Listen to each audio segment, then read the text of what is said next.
Boker Tov, today's daf is daf ches, as we learned for Achenu Kol Beis Yisrael and Asin Batzar V'Shivyan, for all those who are not well, and all those who are in danger, may everybody come home safely. Says the Gemara at the two dots, a little bit below the halfway mark on the page. That's where we got to yesterday. We started to talk about Meitav Sedeh, Meitav Kamishama. The Gemara had this question yesterday in Daf Zayin. Why on one hand do we have Meitav Sedeh, Meitav Kamishama? You got to pick from the very best, and then on the other hand, you said Yashiv tells you can pay with anything. The Gemara was debating that. The Gemara came out with a good answer that if it's karka, if it's a real estate, you got to give him the best because you can't move that. But anything else, you have a Gemara, a computer, a car, or anything else, it's always worth more somewhere else. So that's always that's the idea of Yashiv, paying with anything, because that could be sold anywhere. So even if it has a low value here, it might have a high value somewhere else. But with karka, you got to pay the best. Of course, you can pay with either one. You could either pay with whatever metalsma you have, or with karka. But if you pay with karka, you got to pay the best because based on meitav sedeh, meitav kasham. That's when it comes to damages. Then we got into the issue of damages. Nizakin. The nizik is the person who is damaged. He gets paid with the best of your karka. If you have three categories of karka, it's divided up into three: idus, enus, and ziboris. So the rule is that he gets the best based on meitav sedeh, meitav kasham. Shalom. When it comes to a creditor, you could pay him with the least property, the worst property you have, based on the chutz tama, the isha shetanosha bayotzi elechasa. But the Gemara said about halfway down on this page in Daf Chesamad Aleph. Usually you take out the worst thing. However, the rabbi said pay him with your bainas, pay him with your average stuff, because otherwise people will not lend their money to anybody because they know they're going to get the worst garbage as payment. So therefore, a balchov normally gets bainas. The ksubas isha gets the worst ziburas, because the assumption is that she'd rather be married even if she's only entitled to the worst property. So that's the general idea. Nizakin gets edus. Balchov, a creditor, gets baininus. Ksubasisha gets ziburas. Now let's say a man had all three kinds of property and he had all three obligations. He owed money to somebody that he had damaged, he owed money to a creditor, and he owed money to his divorced wife. Or the estate could owe it to an almana, doesn't necessarily get divorced, but the money's out there. Now let's say that comment is the land that is owed to a woman in Ksubas is already Mishubat. Right. And also when he took the loan, the land was also Mishubat to the loan. So right. So whichever was the first, and that's what we're going to talk about now. If you had all three kinds of property and you all three kinds of obligations, then we're going to talk about that right now. You had three kinds of property and you had three kinds of obligations. So you know that the nizik is going to get your best, the balchov is going to get your middle, and your ksubas isha is going to get the worst. Now this man who had all three obligations, what do they usually try to do? Skip town. So before he skipped town, he sold all three. He sold them to one person. Now that we're going to talk about selling them all to one person. We'll call him Yankel. Yankel the purchaser. Oh, let's call him the purchaser because we're going to have different purchasers. We're going to call him purchaser. Yankel's the purchaser. Okay. So he sold them to one person. Oh, the Shloshim Adam, or three people kechad at the same day. The same time he sold to all three people. Now we'll see what the significance of that is. If he sold it to one person, to all three people on the same day, they all take his job. In other words, one is not before the other. So in other words, whether it was one person, one purchaser, or three purchasers, or three bought the three different pieces of land, Edis, Benus, and Boris, they take the place of the seller, meaning the person was obligated for these three things. They take his place. So whoever bought the Edis has to pay the nizik. Whoever bought the bainis has to pay the balchov. Whoever bought the ziburis has to pay the ksubazisha. But that's only in a weird case where he sold everything at one shot. So we'll see. There is achrayut already because the balchov has a shtar, the ksubazisha, and the nizakin has a court order to pay for the damages. The guy who bought it, he bought it with no. So when he bought it, it doesn't make any what he was told. Those who are already obligated, all those properties all have a prior lien. And we're talking in a very specific case where the edus is exactly the value of the damager, et cetera, yeah, all three. So whatever, all three were obligated to somebody else. If he had extra property, okay, so then they couldn't take that. But if he sold enough edus to cover the nizik, and he sold enough Baininus to cover the Balchov, and he sold enough Ziburis to cover the Ksubas Isha, they all take his place. In other words, there's a prior lien. Now, they'd have to give up that property, and then they can go make a claim on the seller who skipped town, whatever. Okay. So that's what happens in a case where they were all sold at the same time. However, here's the important thing. So let's say he sold them one after another. They weren't sold the same time. Even though we said that the nizik gets the best and the Bachov gets the best, but let's say this seller sold the best and the middle, the Edis and all he had left was the Ziburis, and that was the last thing sold. That's all they collect on. If let's say the guy who damaged you or the guy who owes you money, all he has is the worst land. That's all he's got. That's all you can get. You can only take what he's got. So Kul and Gum, they all take from the last one. Now, that means the last one that he sold to. So he sold, let's say, to purchaser number one. He sold to number one on Monday, the best. And he sold the middle on Tuesday to number two. Now, when he sold those two, all he had left was Ziburis. Now, so at the time that purchaser number one and purchaser number two made their purchases, they can claim to whoever made a claim on them. We left this, we didn't buy, we knew when we bought it that this guy owed money, and we made sure that he still has the Ziburis. All you can collect is the Ziburis. Even though normally, if the guy had Edis, you can go after the person who had the obligation. Let's call him Shmerel. Shmerel owed all this money to everybody, right? So if Shmerel still had Ziburis after he sold the Edis and the Bainis, that's all you can collect. So that's what we say over here too. If Shmerel sold the lands on Monday, Tuesday, Wednesday, respectively, they could all take only from the last guy because he left that open. In other words, number one and number two, when he sold them Monday and Tuesday were sold to number one and number two. And when they bought it, they knew that Shmerel still had other property that they can collect from. So they all collect money. Now, let's say there's not enough left in what he sold on Wednesday to purchase number three to pay all the obligations. Ain't low, if there's not enough there, go, which then you can collect from the one before. Because those people still had the nizik, the balchov, and the ksubas isha all had a prior obligation before he sold anything. So ain't low, if he doesn't have enough there, go, so you can collect from the one before him. Ain't low, if a purchaser number three didn't have enough to cover all the obligations, they go to number two. If they didn't, now why wouldn't they go to number one? Because number one could say, "Well, I bought mine. When I bought mine, you still had the other properties that you were going to sell to two and three. If there's not enough though to pay from number three, you can go to number two. Ain low, go then you can go to number one. So in other words, if there's only enough to make the payments, everything that Shmerel had was obligated. There was not enough to pay all his chovos. Then all the purchasers are going to lose their property. Okay. Now the Gemara is like this. What's the first case? If you sold everything to one person, or you sold to all three people on the same day. Now, what are we talking about? You sold to one person. What's the case? If you sold them all at one time, like one star.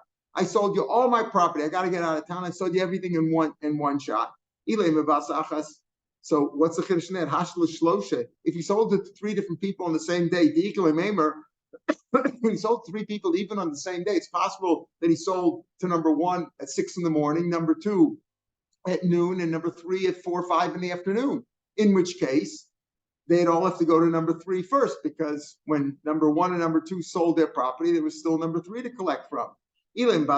So if he sold it to number one at the same time, what's the chiddush in that? When he sold to three different people, 1, 2, and 3, that you could say you could say number one was before the number two, and number two was before number three. You still say no, since he sold them all on the same day, they all take the obligation of the owner, meaning the guy who bought the edis. We don't know if he bought it at 12 o'clock or at 1 o'clock. If he bought it before or after the other ones, the guy who had the edis pays the nizik. The guy who bought the bainis pays the balchov. The guy who bought the zuris pays the ksubasisha. So Marach, in that case, where you could say one but sold to three different people on the same day, wasn't necessarily at the same second. We don't know for sure. Still, you say each one took the place of the owner. So if he sold them all to all three at one, to all three properties, he sold to one guy. So for sure, what's the chiddush in that? Notice, if you sell to three people on the same day, then you don't say one is before the other. You say Edis to this, Bainus to this, Ziburis to this.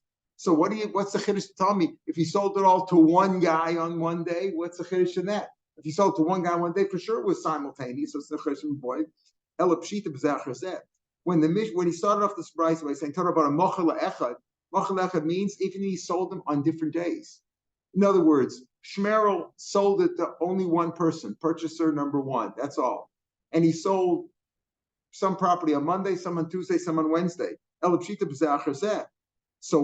why is it now? Umayshna shlosha. What's the difference with three people? If he sold to three people on different days, if he sold to three different people on 3 different days, so the guy, number one could say, listen, you can't come to me. When I bought it, there was still other property there. Number two could also say, when you can't come to me, when I bought it, there was still other property there. If there's not enough to get paid, fine, then you'll come to me. So why do you say, I could say, I left you place to collect from the other guy. Why over here do you say that if he bought it, again, if Shmerel sold all his properties to number one, but he sold some on Monday, Tuesday, and Wednesday, why do you say that the Nizik gets the Edis and the Bein and the Balchov gets the Beinus? No, he should also say everybody can only come to you can only come to the property that I bought on Wednesday. That's it. Because when I bought the other properties on Monday and Tuesday, there was still Wednesday to collect from. So why can't you say that? So that would make sense. Why would the purchaser number one, why would he want to say that? Don't come to me for the land I bought on number one or number two on Monday or Tuesday. Come for the land on Wednesday. Why would he say that? Because he'd rather give up the bad land on Wednesday. The answer is here. It's speaking about the Gemara Zachmai skin. He bought the best land on Wednesday. He bought the worst lands on Monday and Tuesday, and on Wednesday he bought the best land. So if he bought the best land, so you say, okay, so he has to give the Nizik the best land and the Beta, the Balchov the middle, and the other one. If that's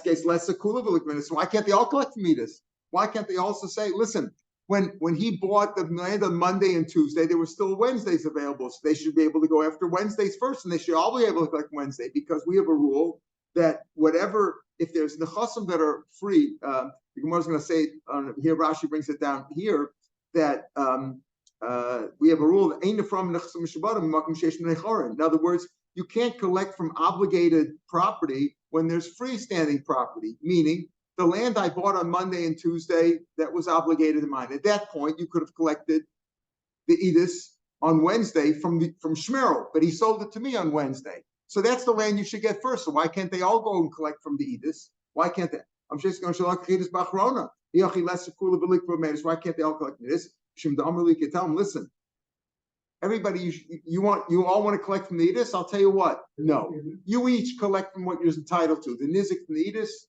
etc. The 3 that you're supposed to get, and the Balchov from Beididis and the Iksudisha. Why? Be quiet and collect what you're normally supposed to get. If you're quiet, you'll take what you're normally obligated, what you're normally going to get. Shaklisu take it. The low. In other words, you all want to collect from Wednesday's property because that's the best. And let's say maybe there is enough to pay off everybody from the best, but I don't want to give you the best. So you're saying, yeah, but that was the one that's available. That was available when the other ones were obligated already to on Monday and Tuesday. So he says, listen, you know why it works? Because he could tell you each collect what the Ksubasish, you're only going to get the Ziburis that I bought on Monday. And the Balchov is only going to collect the bears that I bought on Tuesday. Why? Why can't you all come collect from Wednesday? So listen, either take what you're normally entitled to, be low. If not, I'm going to return, I'm going to renege on the deal. And the property that I bought on Monday, the worst property, I'm going to give that back to Shmerel. And who really owes you the money? Shmerel, the original guy who had all these obligations. I'm going to give it all back. Things you all have to collect from Ziburis. And it's either take what you're normally entitled to. Don't come to me with this claim that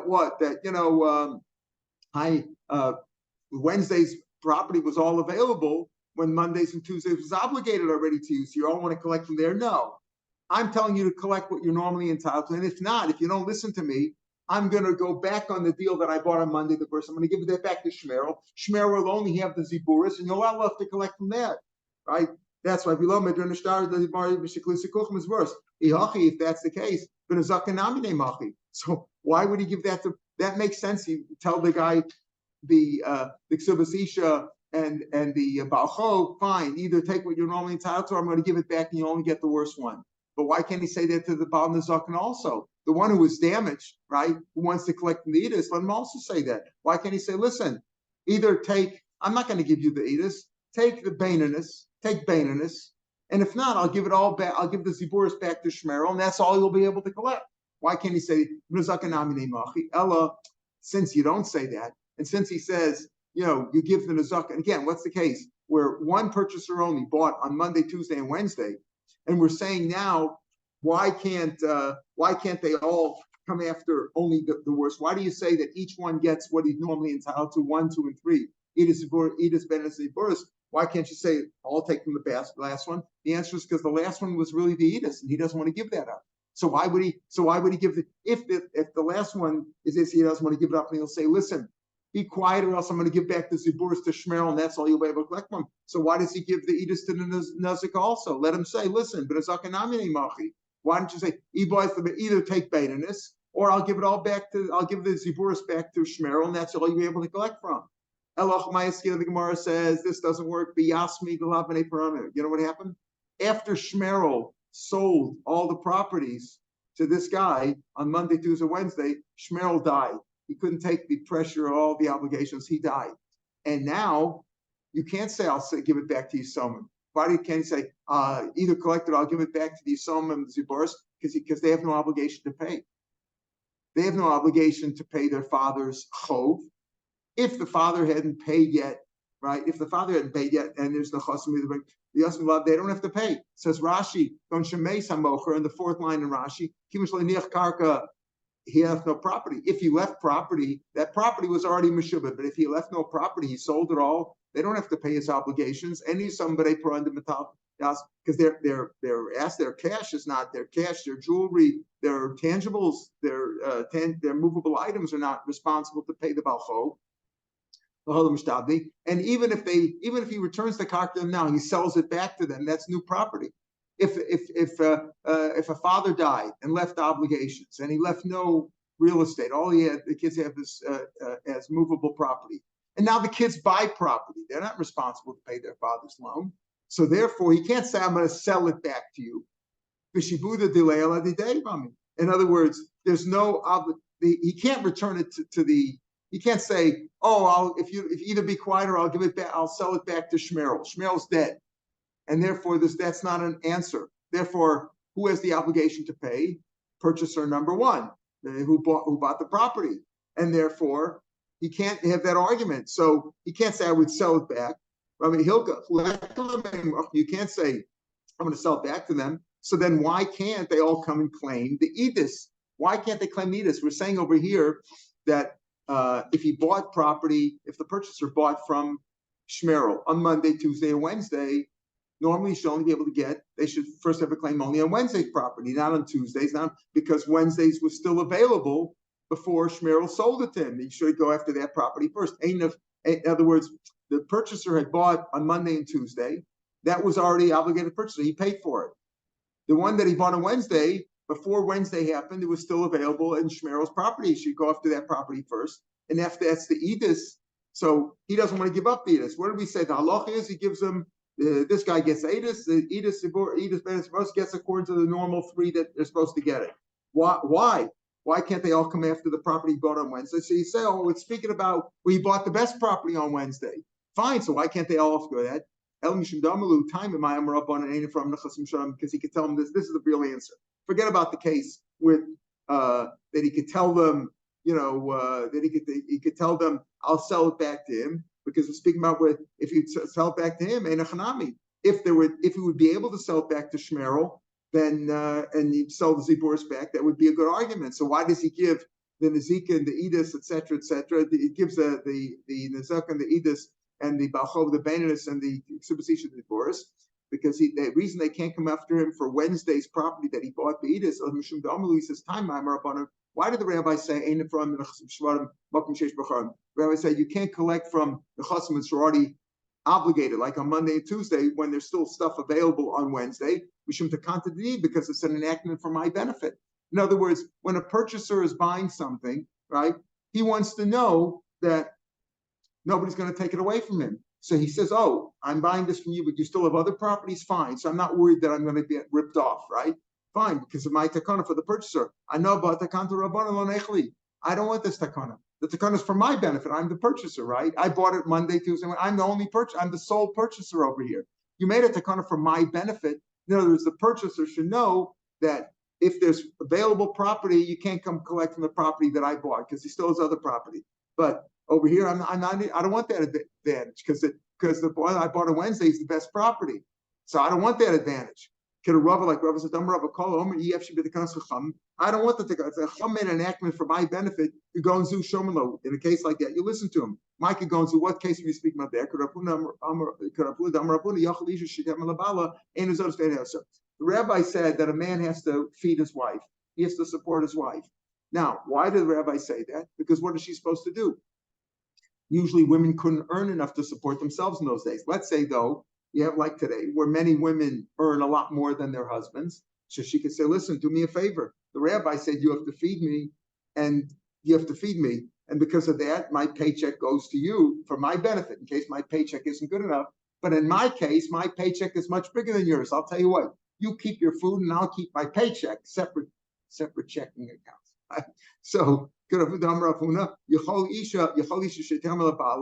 tell her husband, and I don't know it's your food, and I'm not working for you. I'll keep my own paycheck. In other words, the rabbis made an enactment for the benefit of the woman, but if she says it's not for my benefit, she's entitled to refuse the benefit. Sorry, thanks, I don't need it. Same thing over here. It says, why did the rabbi say that if there's available property, you should always check from the available property, not the one that was obligated? Because in a regular case, let's say there were 3 purchasers, one on Monday, one on Tuesday, one on Wednesday. And the one on Monday, you can't go after his stuff because when he bought the stuff, there was still other stuff available to be sold on Tuesday and Wednesday, or it wasn't sold yet. So you should be able to go after them. Same thing with a Tuesday guy. I could say, listen, I bought property. What are you coming to me for? When I bought it, Shmerel still had other property. He sold it on Wednesday. Go after that. That's fine in a normal case. But over here where it's the same guy who bought the property on Monday, Tuesday, and Wednesday. On a Wednesday, he got the best property. I don't want you to collect my best property, not my advantage. Therefore, he told them, don't take that. You can just take what you're normally entitled to. And that's the entire case. Now, in this same issue, where the Gemara goes on, there's 2 dots here, but the Gemara goes on. Shita, in this case, let's say the lokech himself. Now, this purchaser number one, right? He bought everything. He bought land on Monday, Tuesday, Wednesday, and then he in turn sold, the lokech himself sold the Beinas V'Ziburas. He sold the stuff that he bought on Monday and Tuesday to somebody else, to purchaser number 2. Not that Shmerel sold it to 1, 2, and 3. Shmerel sold everything to number 1. Now number 1 sold some of it to number 2, and V'Shayir Edis, the fun of it, and all he has left is Edis. Now who has the obligation? Shmerel's gone. He sold everything, right?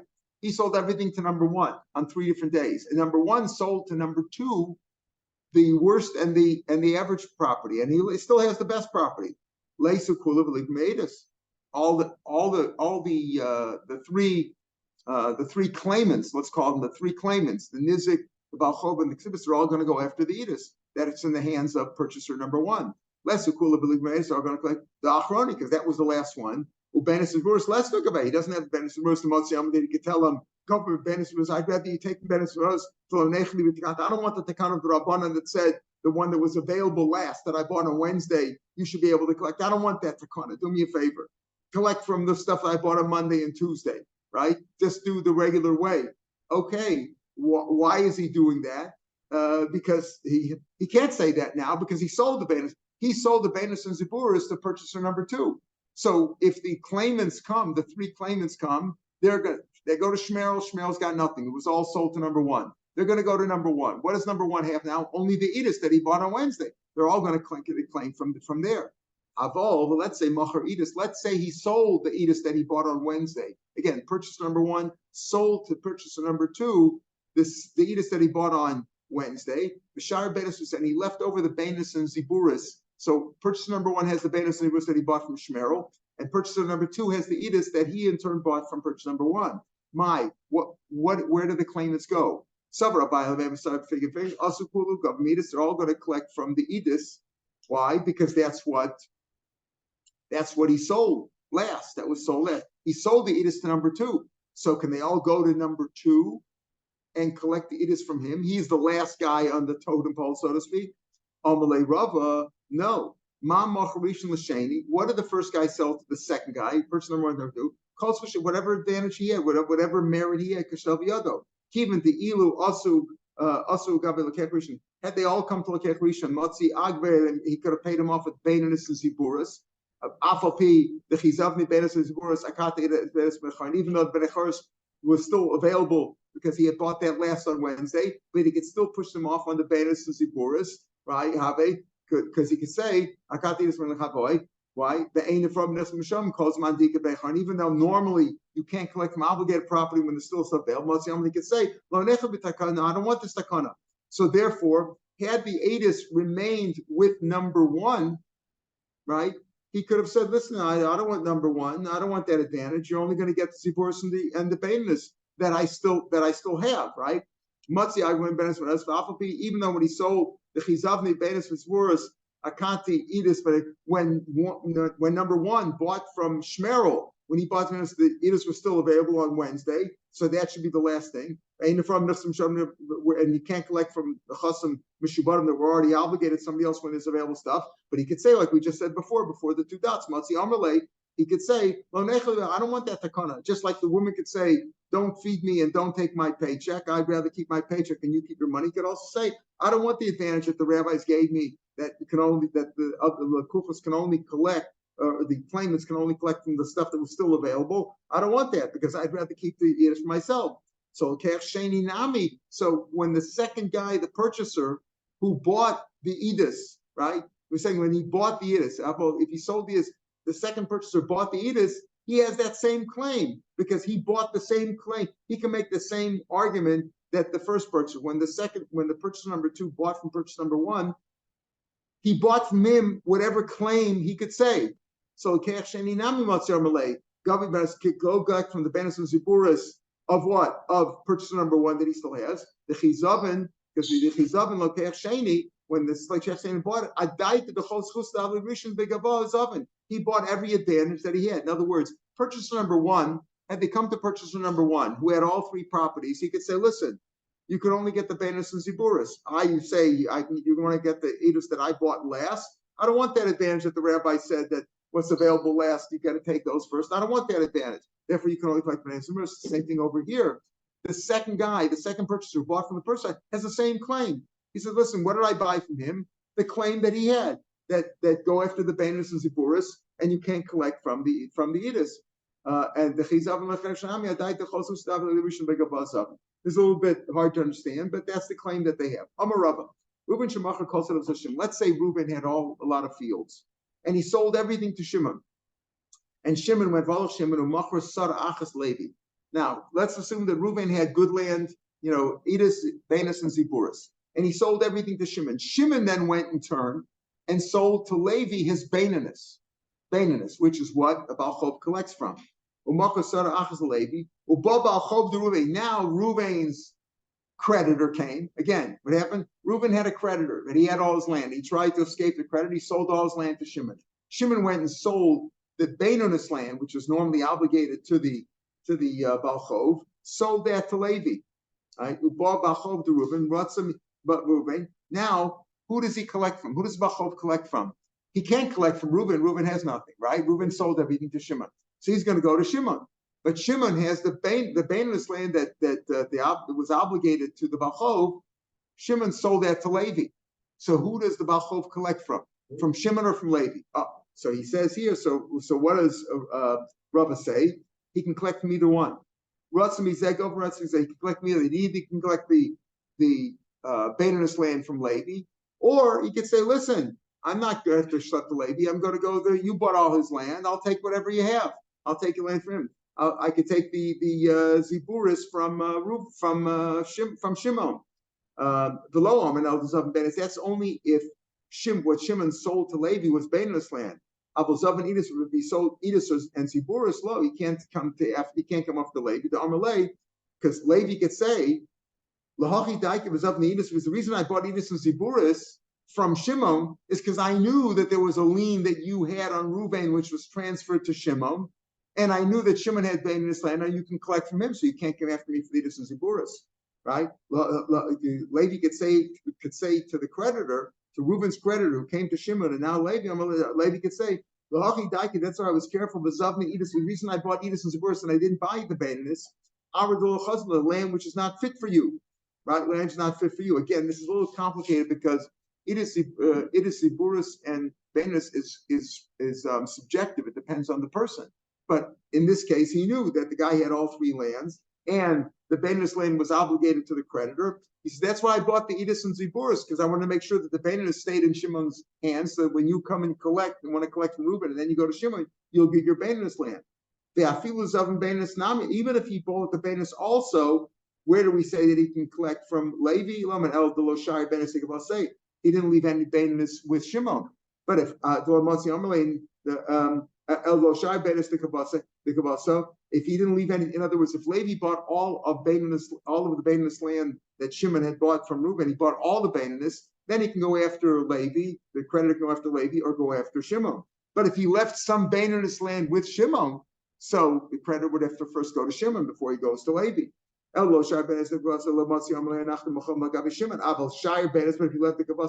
if he left a similar amount of Bainis with Shimon, in other words, the creditor goes to Reuben. Reuben sold everything to Shimon. Shimon still has some of that land. He goes after Shimon first. He doesn't have to go after Levi. He can only go after Levi if Levi bought all the Bainis land. So he can either go after Shimon and get some Ziburis from him, or go after Levi and get the Bainis. But if Levi left Bainis with Shimon, then he can only have to give Shimon.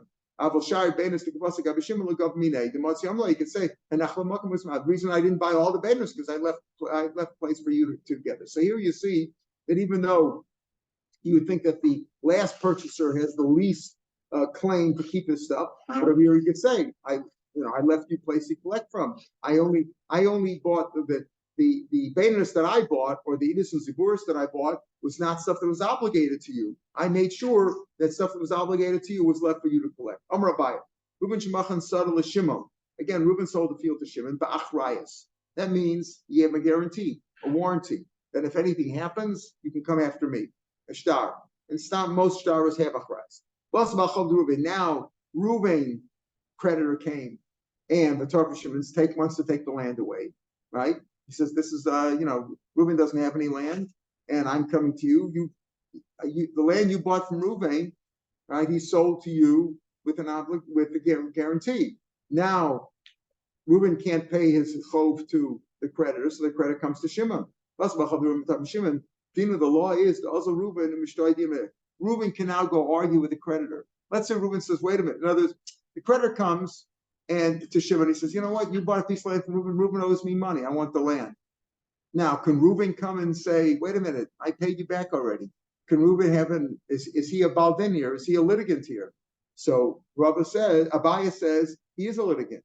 He is again. He can come and argue with the creditor and say, what do you mean? What are you going after Shimon for? I paid you back already. Let's bring proof over here, etc. And he can be a litigant here. And the creditor can't say, you have no land now. I had nothing to do with you. The Amalei, because Reuben has a good argument. Reuben can say, listen, if you take away the land from Shimon that I sold him, he's going to come after me because I sold it to him with a warranty, with a guarantee that if it's taken away, he's going to come after me. So I am a baldin here. That's always an argument. If I come with a claim to you, right? But I come with a claim to you, but you say yes, but you bought that land from him, and he could say that he paid me back already, right? He could also be a litigant. He can't say you had nothing to do with me, right? Because Reuben could say, yeah, what do you mean I have nothing to do over here just because I don't have any land? If you collect the field from Shimon, Shimon's going to come after me. So I'm also have a day here. I'm also a baldvar. Even if Reuben sold it to Shimon with no guarantee, says, listen, I'm selling you this land. Anything happens, don't come after me. Somebody takes it away, after me. Why would a guy buy it under those conditions? Bought it cheap, right? Bought it cheap. It's like people who want to buy the land that's owned by the church here. You know what I mean? They get a low price because if they take it away from you come 2025 or whatever it is, or 2030, they're going to come take it away from you. Don't come after me. Reuben could say, even though Reuben sold the field to Shimon with an understanding that if it's taken away from Shimon, he has no claim after Reuben. Reuben could still enter this court and say to the creditor, no, I don't owe you any money. He can make a din over here. Why? I don't want Shimon to have any complaint against me. I sold it to Shimon with an understanding that if it's taken away, he can't come after me. Still, I want to defend him in court. If it's taken away from him, I'd like to, I don't want him to always be mad at me that I sold him something that was taken away from him. So even though he can't really make a claim against me, I still want to defend him when the creditor comes and tries to take it away. But I want to buy another case. Okay, this is the last line of the page. It says like this: Reuben sold the field to Shimon with no guarantee. And then there was already a protest, an appeal. People came, Oren, Lomer, what do you mean? You're selling the field to Shimon, that field is ours. How can you do it? Oren, Lomer, Shalom, it's our field. What are you selling to him? Before Shimon took possession of the land, you can go back on it. So, wait. Before he even took possession, I hear there's, the lawyer was supposed to check things out, and there's people complaining that it's their land, like there's what they call an azhara in the tabu, right? Before he took possession, he can go back on it. Once Shimon took possession of it, and it was sold without a guarantee, and you can't go back on it. My timer. The Amalek, he said, listen, here we say, you bought a bag with knots in it. In other words, you bought a tied up bag, not knowing what it's in. You say, get a mystery bag. Would you like to buy this mystery box for $5? We're not telling you what's in it. You bought a mystery box. We didn't tell you what's in it. I told you I'm selling it to you with no guarantee. And you took possession of it. You can't come with claim. You can't go back on the deal now. You bought a bag with knots on it. So when is the chazaka? This is when he takes possession. When you take possession of a field, we're talking about he sold the field, right? A field is sold kesef shtar chazaka. So what's the chazaka? The chidash mitzvah from the time that he walked around the boundaries. He took a Shiur around the boundaries to check where everything is. That's already chazaka. Or he put up a fence. That's only if he sold it without any guarantee. But if he sold them with a guarantee, low, right? Then he could go back on it anyway. He sold them with a guarantee and they're coming to claim against me. I don't care, I can go back on it either way. He can have somebody say, even he sold them with a guarantee, and now there are people complaining, but if you already took possession, so listen, wait a minute, you took possession already, right? Now there's people complaining against you. Okay, bring me proof that they took it away.